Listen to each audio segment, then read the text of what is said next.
자, 히브리서 10장 19절부터 보십시다. 자, 항상 전주 거하고 연결해서 제가 계속 하고 있으니까 전주 거를 항상 기억하시고 들으셔야 돼요. 19절부터 있습니다. 10장 19절 히브리서. 그러므로 자, 어떤 결론부란 얘기죠. 앞부분에 예수 그리스도에 대해서, 그리고 율법은 그림자일 뿐이고 그에 비해서 예수님은 참이시다라는 말을 쭉 해요. 그래서 그분의 제사도 얼마나 구약 율법 제사에 대한지 탁월한 것인지. 자, 히브리서 전체 맥락이 그렇다 그랬죠. 자, 그러면서 그러므로 하면서 결론부에 이 얘기를 합니다. 형제들아, 우리가 예수의 피를 힘입어 성소에 들어갈 담력을 얻었나니. 자, 구약에서는 짐승의 피를 가지고 성소에 들어갔죠. 그런데 우리는 예수의 피를 힘입어 성소에 들어갈 담력을 얻었나니. 20절, 그 길은 우리를 위하여 휘장 가운데로 열어놓으신 새로운 살 길이요. 줄거 보세요. 살 길이래요. 그 길이 우리가 살 길이래요. 휘장은 곧 그의 육체니라. 무슨 얘기예요? 그분의 육체를 찢어서 우리에게 새로운 살 길을 열어주셨다. 그런 의미가 되겠죠. 자, 마저 읽어볼까요? 21절. 또 하나님의 집 다스리는 큰 제사장이 계심에 우리가 마음의 뿌림을 받아 악한 양심으로부터 벗어나고 몸은 맑은 물로 씻음을 받았으니 참 마음과 온전한 믿음으로 하나님께 나아가자. 또 약속하신 이는 미쁘시니 우리가 믿는 도리의 소망을 움직이지 말며 굳게 잡고 서로 돌아보아 사랑과 선행을 격려하며.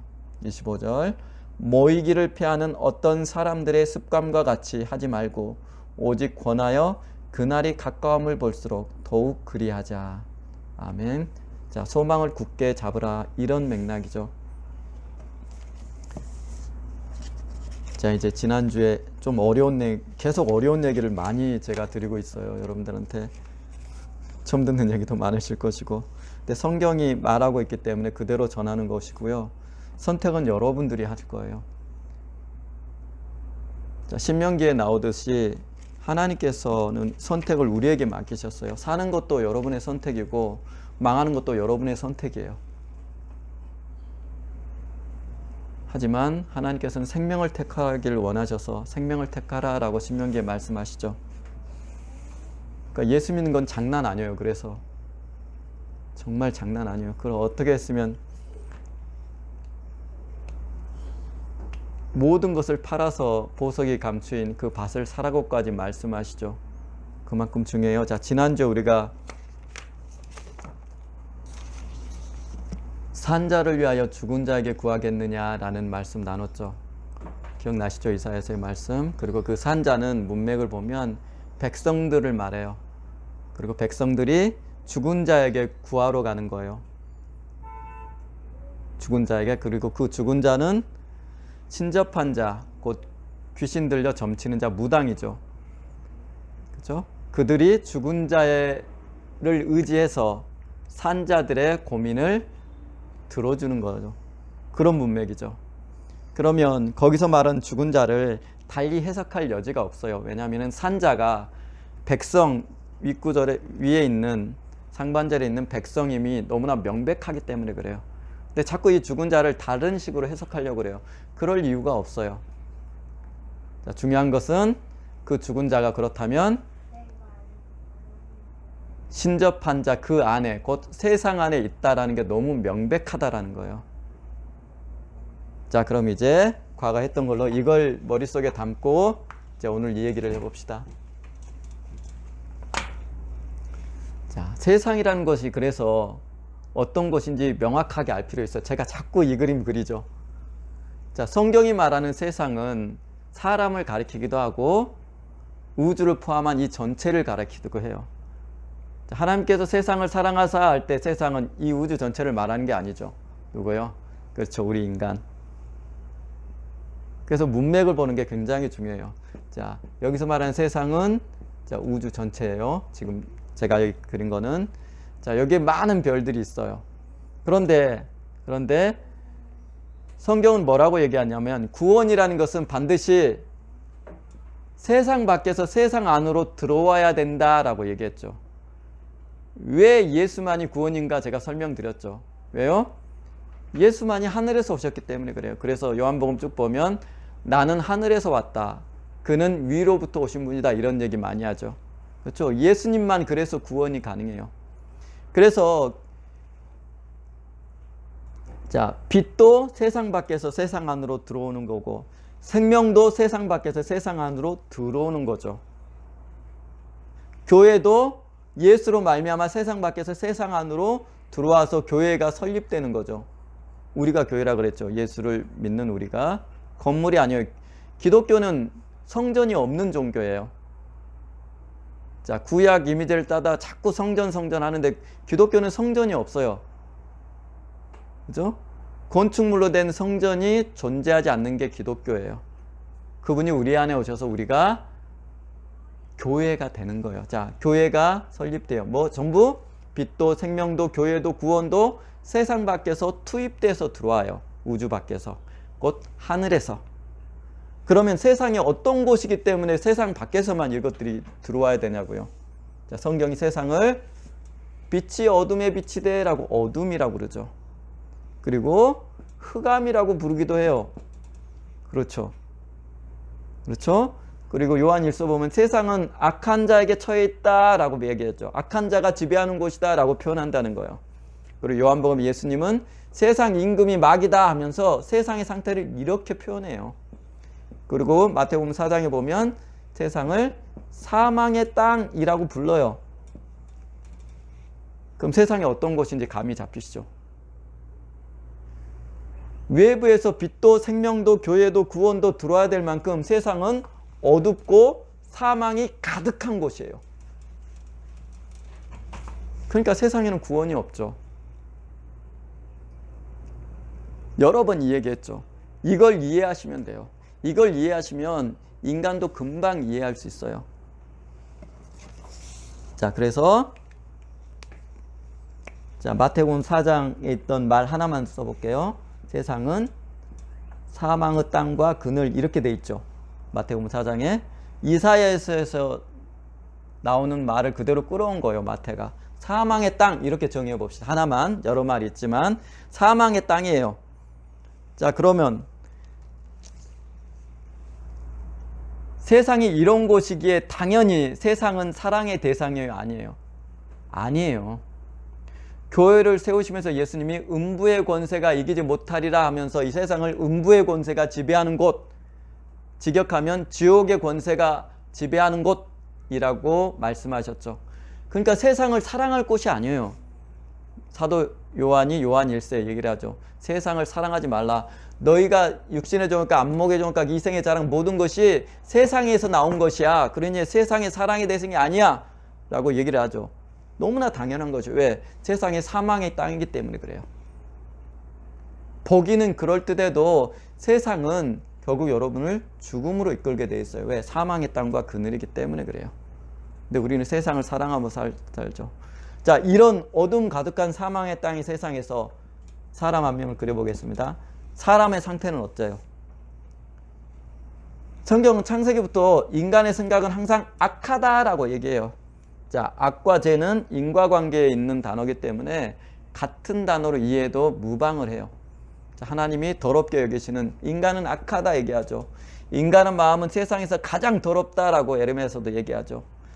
마태복음에 예수님이 인간에게서는 악만 흘러나와 네 마음은 더러워 라고 얘기하시죠. 그래서 네 마음에서 나오는 것이 너를 더럽게 한다라고 얘기하시며 쭉 나열하시죠. 사도 바울은 로마서 3장에서 인간에게는 죄만 흘러나와 라고 얘기를 하죠. 이게 인간이에요. 그래서 타락 이후 인간 존재 자체가 악이에요. 이 악한 인간이 자기 생존을 위해서 만들어내는 게 바로 문명이에요. 그래서 문명은 결국은 인간을 죽음으로 이끌고 가는 거예요. 조금 더 한 걸음 더 나가보면 문명 세계 모든 것을 교환할 수 있는 돈도 어떤 의미가 가지고 있겠어요? 그렇죠. 돈도 그래서 인간을 지배하고 죽이는 쪽으로 일하게 돼 있어요. 돈은 가치 중립적인 게 아니에요. 왜요? 문명 자체가 인간의 타락으로 인해서 발생한 거기 때문에 돈도 마찬가지죠. 반드시 죽음으로 이끌게 돼 있어요. 그래서 예수님이 돈이 너희의 주인 될 것이라고 얘기하시죠. 무슨 얘기예요? 문명이 너희의 주인 될 거란 얘기예요. 자꾸 돈을 가치 중립적으로 얘기하려고 해요. 그렇지 않아요.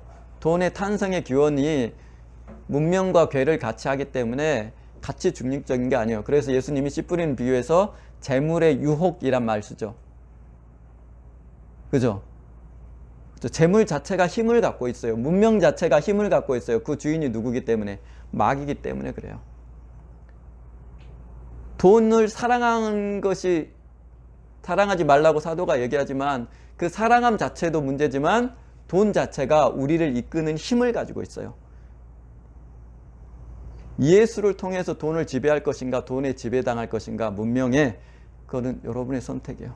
어쨌든 성경은 그렇게 얘기해요. 자, 어쨌든 사망의 땅, 이 어둠 가득한 세상에 인간 자체도 악으로 존재해요. 그러니 인간 세상은 어떻게 될 것 같으세요? 그렇죠. 끊임없이 죽이고 다투고 싸워요. 예수 믿는 교회도 마찬가지죠. 인간의 본성 자체가 악이기 때문에 믿어도 여러분의 부패한 본성은, 오염된 본성은 그대로기 때문에 교회도 끊임없이 물고 뜯고 싸워요. 그래서 사도들이 끊임없이 경고하죠. 너희들이 물고 먹으면 서로 멸망할 것이다 라고 얘기하죠. 너희들이 교회에서 치고받고 싸우는 건 마귀적이고 귀신적인 것이다, 야고보가 얘기하죠. 인간은 그런 존재예요. 그래서 세상은 반드시 인간은 공멸할 수밖에 없어요. 그런데 본인들은 그렇게 생각 안 하죠. 왜 그래요? 나는 제법 선해라고 생각해요. 어제도 누군가를 미워했고, 어제도 누군가를 착취했고, 어제도 누군가에게 거짓말하고 속이며 사는데도 나는 착해라고 얘기를 해요, 여러분들이. 인간은 존재 자체가 악이라고 그랬잖아요. 그래서 제가 옷 얘기도 해줬잖아요. 인간의 문명 자체가 쓰레기를 양산해서 결국 인간을 죽게 만들죠. 근데도 자기가 착하다고 생각해요. 왜 그래요? 예수님이 뭐라 그래요? 위선이란 말 자주 쓰죠. 그렇죠? 포장이 잘 돼 있어서 그래요. 포장이. 뭘로 포장해요? 내가 가진 돈, 사회적 지위, 지식, 그리고 학교, 이 모든 것이 나를 포장한 것과 나와 일체화되어 있어요. 그래서 나는 괜찮은 사람. 자, 법과 제도가 존재하는 이유도 그거잖아요. 끊임없이 인간은 싸워요. 더 많이 가지려고, 더 많이 배부르게 하려고. 그렇죠? 임대인은 임차인하고, 돈 많이 가진 사장님들은 노동자들 부리면서 돈 적게 주려고 그러고. 그렇죠? 그래서 가난한 자와 부한 자가 끊임없이 다투는 게 인류 역사잖아요, 또한. 그렇죠? 지금도 그렇잖아요, 우리 한국 사회도. 자, 이런 것들로 포장돼 있어서 자기가 착하다고 생각을 해요. 아니에요. 어제도 여러분은 누군가를 미워했고, 어제도 오늘도 누군가에게 거짓말했고, 어제도 자기 이익을 위해서 때론 비겁했고, 그렇죠? 여러분의 마음속에는 끊임없이 탐욕과 욕망이 꿈틀거려요. 그런데도 착하다고 생각한다고요. 왜요? 포장이 너무 잘 돼 있어요. 그래서 예수 믿으면 하나님께서 하시는 일들이 있어요. 이 포장재를 하나씩 떼내는 일을 하세요. 때론 돈을 거두기도 하시죠. 그죠? 간증 들어오면 그런 거 많잖아요. 하나님이 사업을 홀라당 걷어가시는 거. 때론 건강이 상실되기도 해요. 그죠? 사회적 지위가 떨어지기도 해요. 그래서 예수님이 이런 걸 하나하나 껍데기를 벗기셔서 우리의 알몸만 남게 하시고 싶어 해요. 그래야 네가 누군지를 아니까. 자, 그럼 이제 해봅시다. 왜 구원은 은혜로만 가능할 것 같으세요? 그럼 금방 이해되죠, 이 답변이. 왜 구원은 하나님의 은혜로만, 전적인, 절대적인 하나님의 은혜로만 구원이 가능해요? 왜 그래요? 그렇죠. 세상은 구원이 없어요.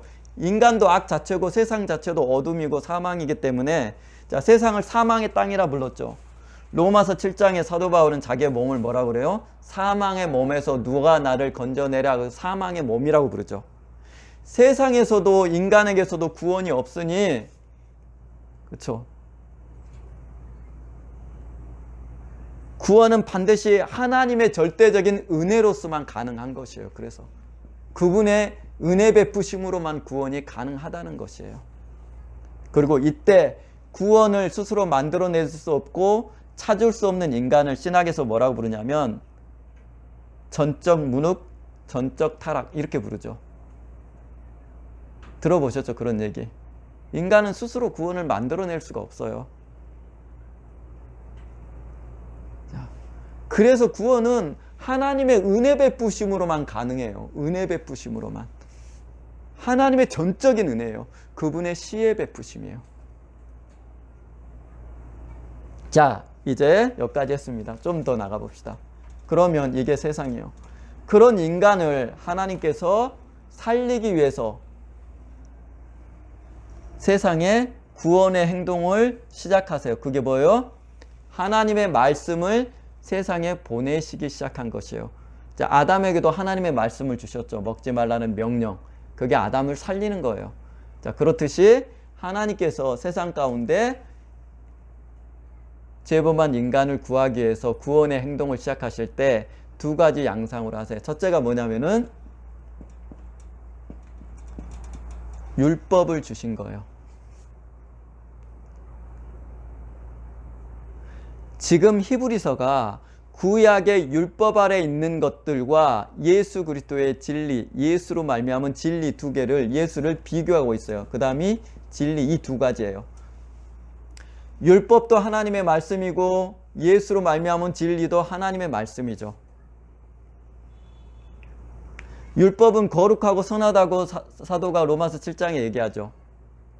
거룩한 하나님의 법이에요. 요걸 주시고 요것도 요렇게 주세요. 두 가지. 이게 구약이고 이게 신약이죠. 우리를 구원하기 위해서 베푸신 거예요. 이게 다. 그런데 문제는 자, 인간이 율법대로 거룩하고 지극히 거룩하고 선한 율법대로 살 수 있어요? 없어요? 왜 못 살아요? 지키기가 너무 어려워서요. 왜 지키기가 어려워요? 아까 생각했잖아요. 인간 자체가 악이기라 거룩한 하나님의 말씀인 율법대로 살 수가 없더라는 거예요. 하나님은 분명히 살려고 보냈지만 이것을 지킬 만한 능력 자체가 없어요. 왜? 내가 악해서. 결국 이게 무슨 말이에요? 율법은 네가 얼마나 말씀대로 살 수 없는 존재인지 보라고 거울처럼 보내주신 게 바로 율법이라는 거예요. 하나님이 정말 지키기 어려운 걸 주신 게 아니고 지극히 거룩하고 선한 이 법에 네가 악해서 이 법대로 살 수 없다라는 거예요. 결국 뭐예요? 율법 앞에 서면 아, 내가 나쁜 놈 맞구나. 이걸 가르쳐 주려고 율법을 주셨다는 거예요. 자, 이게 첫 번째 하나님의 말씀이에요. 여기까지요. 딱 율법의 역할이. 그래서 갈라디아서에 죄를 알게 밟은 뭐 그런 얘기 나오죠. 그래서 율법에는 구원이 없어요. 그래서 지금 히브리서에 뭐라 그래요? 구약과 예수를 비교하면서 그냥 율법은 그림자일 뿐이다. 10장 1절 첫 구절에 나와요. 율법은 그림자일 뿐이야. 그 다음 뭐가 들어와요? 진리가 들어오죠. 누구로 인해서? 예수로 인해서.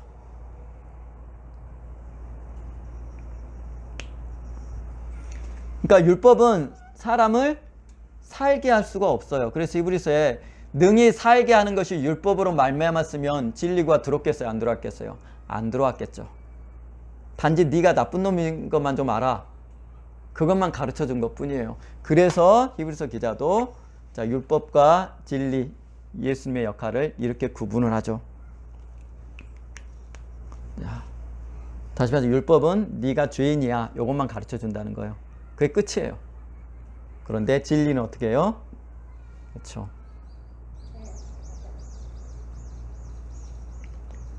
자, 그래서 오늘 본문에 봐보세요. 제가 줄거라 그랬죠. 그 길은 우리를 위하여 휘장 가운데 열어놓으신, 줄거보세요. 새로운 살 길. 새로운 살 길이에요. 그러면 첫 번째 살 길이 뭐예요? 그렇죠. 율법이죠. 율법에 대비해서 진리라는 것, 예수 그리스도를 믿는 믿음, 요거 진리는 새로운 살 길이라는 것이에요. 근데 이 길은 어떻게 이루어졌어요? 짐승이 아니고 예수께서 친히 자기 육체를 찢어서 너희가 새로운 살 길을 열어주셨어 라는 뜻이에요.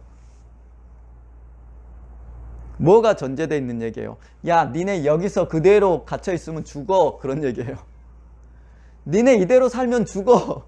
멸망해. 그래서 새로운 살 길을 하나님이 주신 거야 라는 의미예요. 새로운 살 길. 결국 왜 예수 믿으란 얘기예요, 성경은.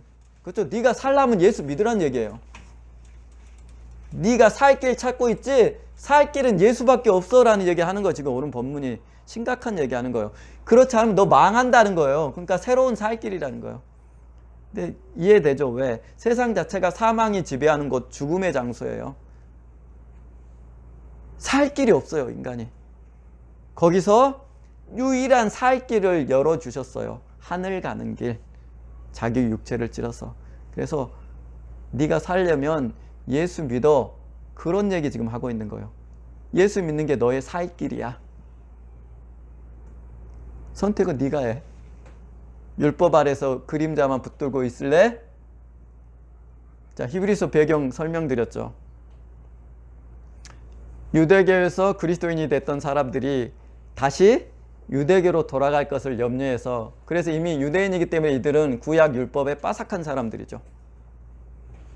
그런데 니네가 믿는 그거 그림자일 뿐이야 라고 하면서 이 얘기를 하는 거예요. 새로운 살 길을 그분이 열어주셨다. 그러면 살려면 예수 똑바로 믿어. 예수 배반하지 말고 똑바로 믿어. 배교하지 말고 예수 똑바로 믿어. 그게 너희 살 길이야 라고 얘기를 하는 거예요, 지금.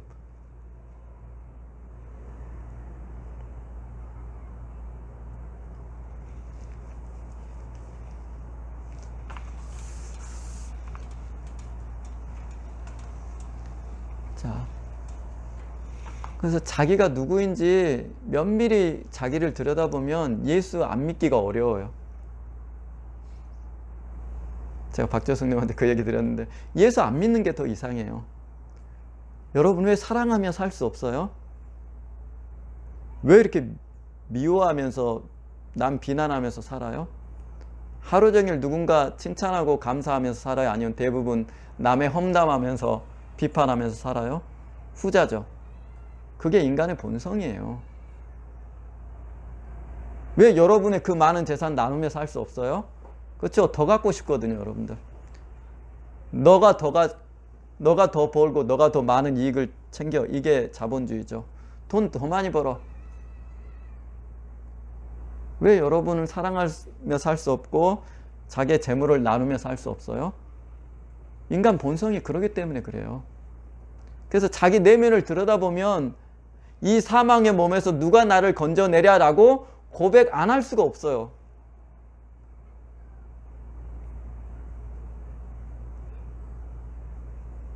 우리 안에 왜 음란함이 있어요? 왜 음욕을 품어요? 그렇죠? 욕망에 대해서 제가 몇 주 동안 했죠. 인간의 욕망. 갈라디아서 5장에 나왔던 육신의 정욕은 성령을 거스리고, 새 번역에서는 욕망이라고 번역을 했어요. 직접적으로. 왜 이렇게 가난한 사람을, 돈 있는 사람은 착취하면서 살아요? 발로 밟고 사죠. 왜 이렇게 임대인들은 임차인을 괴롭히면서 살아요? 그죠? 왜 권력자들은 그렇게 목이 뻣뻣해서 살아요? 왜 그래요? 인간이 그래요. 자, 그래서 구원은 은혜로만. 자, 세상, 이게 세상이라면 세상 밖에, 세상은 제가 물리의 세계라고 표현하는 게 맞다고 그랬죠. 베드로가 그렇게 얘기해요. 원소로 구성된 세계. 그렇기 때문에 공간이 있기 때문에 시공간이 존재하는 세계. 이게 물리의 세계, 세상이에요. 그럼 이 밖은 뭐겠어요? 그렇죠. 영원이죠. 영혼의 세계, 하늘의 세계예요. 여기는 시간이 존재하지 않기 때문에 어거스틴 말대로 항상 현재인 세계예요. 과거, 현재, 미래가 없어요. 그러니 하나님은 항상 필연이라고 얘기 드렸죠. 그렇죠. 예수의 피 흘리심이 영원 전에 예정된 거라고 성경은 얘기하죠. 그래서 예수의 죽으심은 하나님의 입장에서는 필연이에요. 하지만 우리는 어떻게 돼요? 우리 입장에서는 아담이 죄를 범하는 선택적 우연에 의해서 죄를 범했고 그것을 해결하기 위해서 예수님이 오셨다. 이렇게 우리는 이해가 되는 거예요. 제가 설명드렸잖아요. 그래서 영혼의 세계는 필연의 세계고 물리의 세계는 선택적 우연의 세계예요. 자, 왜 은혜로만 구원이 가능한지 이해되시죠? 이제 세상 자체는 사망이 따기 때문에 세상엔 구원이 없어요. 그러니까 반드시 영원의 세계에서 하늘에서만 구원이 세상에 들어와야 돼요. 그리고 그것은 오늘 본문에 뭐라 그래요? 너희들의 새로운 살 길이다 라고 표현하죠. 요한복음에 너희를 살리려 하심이라 라고 되어 있죠. 그렇죠? 새로운 살 길, 유일한 살 길이에요. 예수님도 내가 길이다, 아버지께 가는 유일한 길이다 얘기했죠. 자, 그러면 세상의 종말도 금방 이해가 되죠. 어떻게 될 것 같으세요? 어떻게 될 것 같으세요? 세상의 종말. 그렇죠. 인간만 봐도 당장 신앙적인 해석을 빼고 인간의 문명의 발전만 봐도 인간은 공멸하게 돼 있어요. 왜? 문명 자체는 하나님을 떠난 인간이 자기 생존을 위해서, 자기를 위해서 만든 것이에요. 그래서 끊임없이 문명은 하나님을 대적하는 쪽으로 발전할 것이고 인간의 문명은 끊임없이 쓰레기를 만들어내죠. 자연으로 돌아가는 게 없어요. 여러분이 입고 있는 옷, 이 건물, 자동차 전부 자연을 착취하고 인간이 만들어낸 것들이에요. 그래서 인간을 죽이는 거예요, 사실은. 그래서 인간은 공멸하게 돼 있어요. 종교적인 것을 제외하더라도. 그건 너무나 당연해요. 그래서 지금 보잖아요. 기후변화가 어떻게 돼가는지. 인간이 만들어내는 거예요. 그러니까 인간처럼 폭력적인, 인간처럼 파괴적인 본성을 가진 동물이 없어요.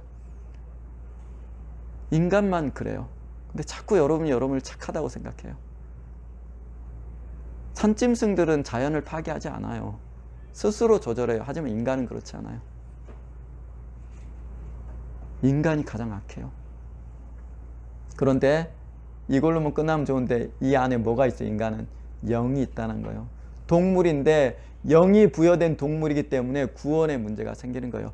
육체가 죽는 건 너무나 당연해요. 왜? 모든 동물은 다 죽어요. 세상 만물은 결국 다 죽게 돼 있어요. 소멸하게 돼 있어요. 낡아지고 쇠하여져 가는 것은 없어져 가는 것이라고 히브리서에 얘기하죠. 없어져 가는 거예요. 근데 문제는 뭐냐면 하나님께서 자신을 위해서 인간을 지었는데 이를 위해서 인간의 육체 안에, 흙으로 빚은 육체 안에 영을 부여하셨다는 게 문제가 돼요. 이 영이 나거든요. 이 영혼은 소멸하지 않아요. 이것 때문에 구원의 문제가 생기는 거예요. 그래서 생각을 전환하셔야죠. 했죠. 이 육체라는 것은 내 영혼이 걸치고 있는 옷밖에 안 돼요. 저처럼 마르거나 누구처럼 뚱뚱하거나 그냥 옷이 그런 거예요. 근데 진짜 나는 누구예요? 내 영혼이에요. 이것 때문에 문제가 되는 거예요. 이것 때문에. 그리고 이런 영혼이 부여된 육체를 가진 동물이라는 이 이중적인 본성 때문에 예수님께서도 영이신 하나님이 육체를 갖고 세상에 오신 거죠.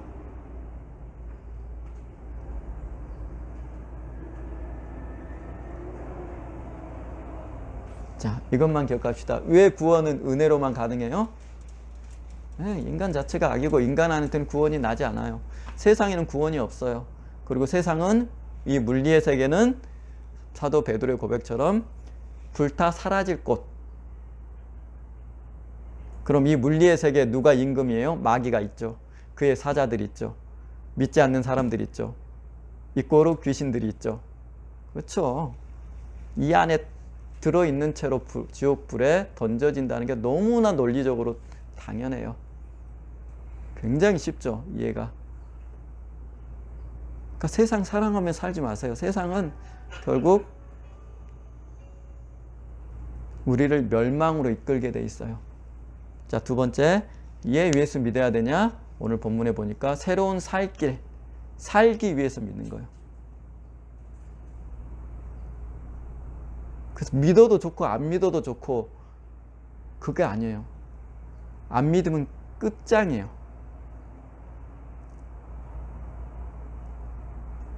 성경은 그래서 계약서라고 얘기했죠. 우리는 계약을 어기지만 하나님께서는 자기의 계약대로 일하실 거예요. 그래서 예수가 없으면 과감하게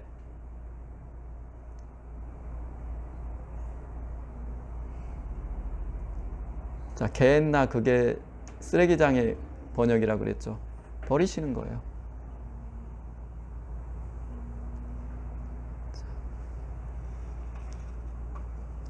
자, 왜 예수 믿어야 됩니까? 살기 위해서.